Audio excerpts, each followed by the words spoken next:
Welcome back, beekeepers. In this video we're going to be talking about the movie Longlegs. So in my last video of Trap, I talked about Longlegs and I wasn't sure if I actually did a video on it or not, so I went and looked. It looks like I didn't. So we're going to talk about it now. Before I do though, subscribe. It really helps my channel. I appreciate it. And I know that you're not subscribed, Henry. I know that you're watching this. I know you and Derek are watching this and you haven't subscribed. And that's just sad. You too, Mike. I know you're there. You haven't subscribed, and I'm really sad for you, and you need to fix that. So feel free to pause this and hit the subscribe button. It really helps me. Thanks. Okay, so there is going to be some spoilers, so if you want to watch the video and then come back, that's great. Heather, watch the movie and then come back. Okay, you can't just say screw mayhem, watch the movie and never come back. You should come back. Okay, make sure you come back. Commitment. Commit with me here, okay? So, Longlegs has Nicolas Cage in it. I didn't know the bad guy was Nicolas Cage until credits rolled. And then I was like, that's Nicolas Cage. Now that I know it's Nicolas Cage, I totally see it. But at the beginning and the middle and the end, he didn't look like Nicolas Cage to me. I guess I'm just not used to Nicolas Cage looking and sounding like a psychopath.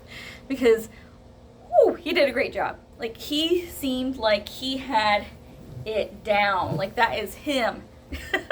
Rotten Tomatoes gave this movie 100%. So, like, that's what came out in Trap, because I couldn't remember if Trap had 100%, which didn't make sense to me. And then Longlegs. It's Longlegs that Rotten Tomatoes gave 100%. If you know anything about Rotten Tomatoes, it's pretty hard to get 100%. It has to be a really good movie. So I was really like excited to see this movie. I was told it's like the second Silence of the Lambs kind of movie. And I know that was like a big deal when it first came out. That was supposed to be like a scary thriller. Maybe if I saw it when it came out, I'd think that it's just a messed up movie. I think that this movie did not deserve the 100% on Rotten Tomatoes, and the only reason I can come up with it is, first off, the person who rated it really must have had an appreciation for weird movies, and I like weird horror thriller movies. This one was just strange. It kind of reminded me about like the strangeness of it. It wasn't the same thing, but like the feeling of Midsommar kind of reminded me of that. Just the way it made you feel like there's like, what is happening? I think it was also the filming technique that they used. There was a lot of good and risky techniques that they used, I think, because the beginning of the movie is like half of the projector screen at the theater. And I think that was a choice. It was like a flashback at the beginning. So it was small, and at first I thought there was something wrong with our theater. Like, do they know it's zoomed in like that? Or like, do we need to tell them that, hey, there's something going on with this movie? No, it goes to full screen later. But it's like, every once in a while it goes shorter, and that was like a technique. So I think it was like the filming that they appreciated to give them it 100%.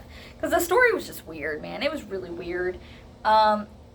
It kind of reminded me of like Sinister in a way too, but in a weird way. I don't know. It was very odd. Ends up being about this serial killer, but he's not really doing anything other than he creates dolls that control people, because they have like this thing inside of them that like controls people. It was really weird, and it gets them to murder their families, and that's what it was. And they're all connected by birthday, so they're all connected by that's how all the victims are connected, is because their daughter or something like that has a birthday on this date, and the main character is also on that birthday on that date, and so she's involved in that way. It was weird, and I guess that's why it reminded me of Sinister in a way, but like, I like Sinister. Sinister 2 is the best out of the two, in my opinion.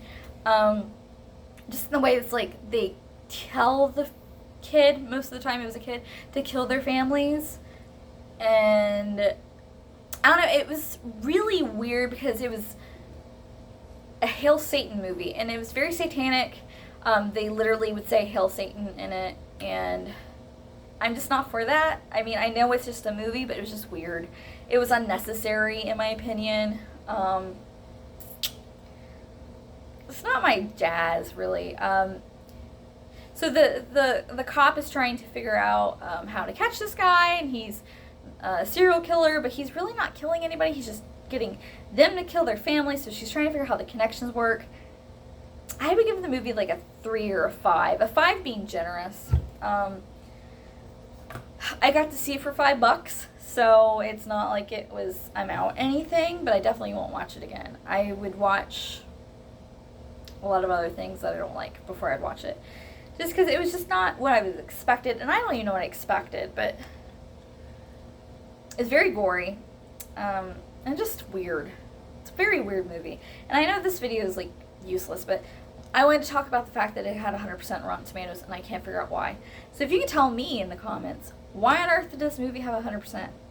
Let me know, man, because I don't get it. And I'm sure there's people that loved it, but I actually want to give shout out once again to Nicolas Cage, because wow, you are a very good psychopath, and you should play that role more often. Are you okay, Nicolas Cage? Are you safe? Are the people who live with you safe? Because you did a little too good, too well at your job in that video. So yeah, don't recommend it. I won't see it again. Definitely not worth buying it on DVD. So if you can get it like at a cheap theater or the Red Box, I would go that route, or stream it when it comes out streaming, because that one's a little harsh. Remember to subscribe, guys. I know this video was a little weird, blah. Honestly, this is like my 4th or 5th attempt to record this video, so I lost a little bit of my gumption to do it, but remember to like, subscribe, and all that jazz, and I will see you in a minute when I talk about A Quiet Place. Bye!